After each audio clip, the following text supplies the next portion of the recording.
श्रीकृष्णाय वासुदेवाय हरये परमात्मने प्रणतक्लेशनाशाय गोविन्दाय नमो नमः।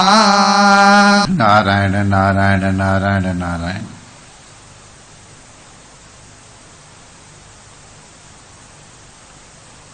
एक राजा, उनके कई रानियां थीं।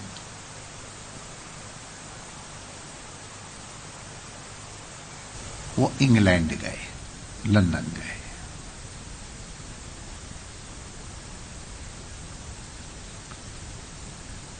और वहां उनको एकांत में अपनी महारानियों की स्मृति आई। ठीक है, एकांत में तुम्हें जिसकी स्मृति आवे, समझ लेना तुम्हारा प्रेम उससे है। बिना किसी प्रेरक के, बिना किसी प्रेरणा के जिसकी स्मृति तुम्हारे हृदय में आए वो तुम्हारा इष्ट है। तो राजा को अपनी नानियों की स्मृति हुई। उन्होंने वहां का सब वर्णन लिखा कि यहां ऐसे ऐसे भवन हैं, ऐसी ऐसी सड़कें हैं, ऐसे ऐसे सब वर्णन किया। और फिर उनसे कहा, तुमको क्या चाहिए तुम लिख के भेजो, मैं तुम्हारे लिए यहां से लेके आता हूं। तो किसी ने, एक बड़ी प्रसिद्ध दुकान है, उसका नाम यहां लूंगा तो एक प्रचार होगा उसका, उसके यहां से एक डायमंड सेट ले आना।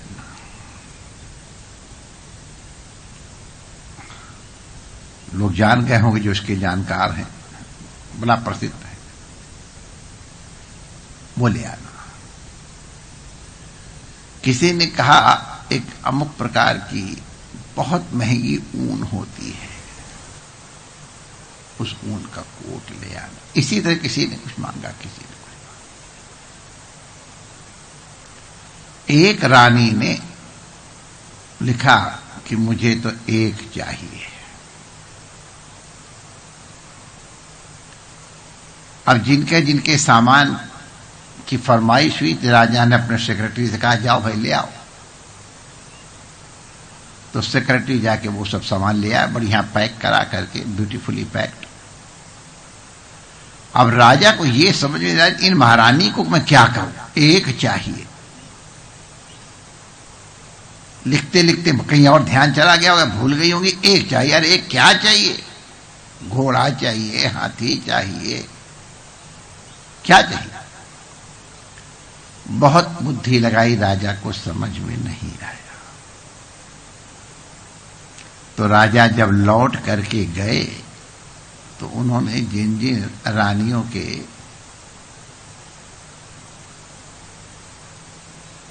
पैकेट तैयार थे वो उनके यहां भेज दिया। और वो पैकेट खोल खोल के रानियां बड़ी प्रसन्न, क्या शानदार सेट है, ओहो ऐसा बढ़िया।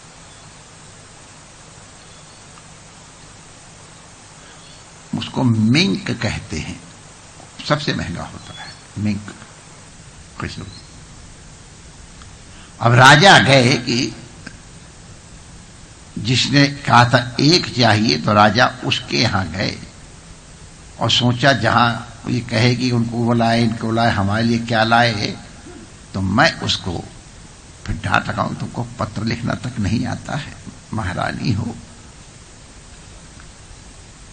तो राजा उनके आगे, महारानी की बड़ी प्रसन्न हो गई, वाह वाह, जैसे होता है, चरण धोए पखारे, वाह वाह, धन भाग बैठाया। राजा तैयार बैठे हुए और कसे जा रहे कि पूछे और मैं इसको डांट लगाऊं। रानी बड़े प्रसन्न होकर सेवा करती, आपको कोई कष्ट तो नहीं हुआ, इतने दिन वहां आपको भोजन नहीं मिला, कैसा लगा, इत्यादि इत्यादि सब बात आपकी। राजा ने सोचा अब कब कहेगी। तो राजा जब उठ करके जाने लग गए तो कहते, महारानी अब मैं चलूं? तो राजाओं का आवास अलग होता है, मैं अपने आवास में चलूं? तो तो महारानी का महाराज मेरे धन्य भाग हैं, आप चल करके आए, इस दासी को अपना समझ करके आए, आपकी बड़ी कृपा, जा फिर पधारना, घनी क्षमा। अब राजा तो कुछ कह ही नहीं रही है। तो जब दरवाजे तक पहुंचाने गई मर्यादा, जहां उनकी जूतियां रखी, तो अब राजा से रहा नहीं गए, तो कुछ पूछे ही नहीं रही है। अब मैं क्या डांटूं इसको। तो राजा साहब ने कहा, मैं उन अमुक अमुक के लिए मैं ये सामान ले आया, आपने तो कुछ लिखा ही नहीं, इसलिए मैं आपके लिए कुछ नहीं ला पाया। अरे आप ले तो आए, आप तो हमारे यहां लाके खुद आए। क्या लाया मैं? आपने कुछ लिखा ही नहीं, आपने कहा मुझे एक चाहिए। कहें प्रभु आप ही तो वो एक हो, मुझे केवल आपसे प्रेम है, आप मिल गए। अगर आप मिल गए तो सारी दुनिया मिल गई, और सारी दुनिया मिली और आप नहीं मिले तो सारी दुनिया बेकार है।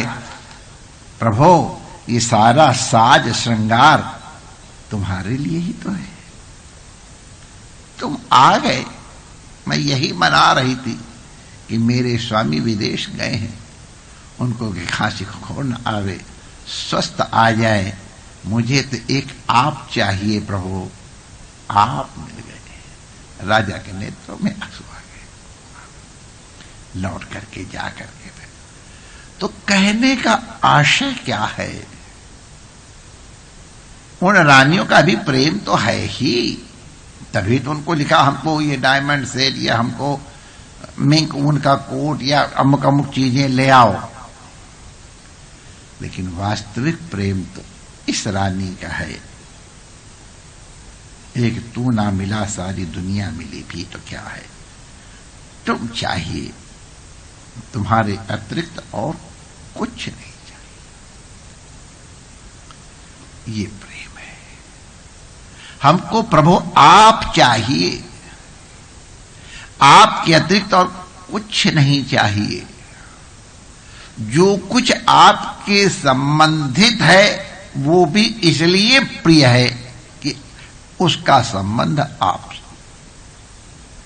ये गेह, देह, ये सब कुछ, परिवार, घर, ये सबका सब चूंकि आपका है इसलिए हमें प्रिय है। आप हैं तो मेरा सब कुछ है, मेरा सारा साज श्रृंगार है। हे रमण बिहारी, तू मुझे मिल जाए, तू ना भी मिले तो कोई बात नहीं, तेरी याद मेरे दिल में बनी रहे, बस इतना ही पर्याप्त है। तू मिले न मिले तेरी इच्छा, मेरी कोई वासना नहीं है, लेकिन तेरे मिलने की जो मेरी तीव्रतर अभिलाषा है वो और तीव्रतम होती जाए। मुझे तुमसे मिलने की, तुम्हें प्राप्त करने की जो क्रेव है, अंग्रेजी में जिसको क्रेव कहते हैं, अत्यंत दृढ़ वासना है, वो निरंतर वर्धमाना बनी रहे। एक तुम चाहिए और कुछ नहीं चाहिए। जय श्री कृष्ण।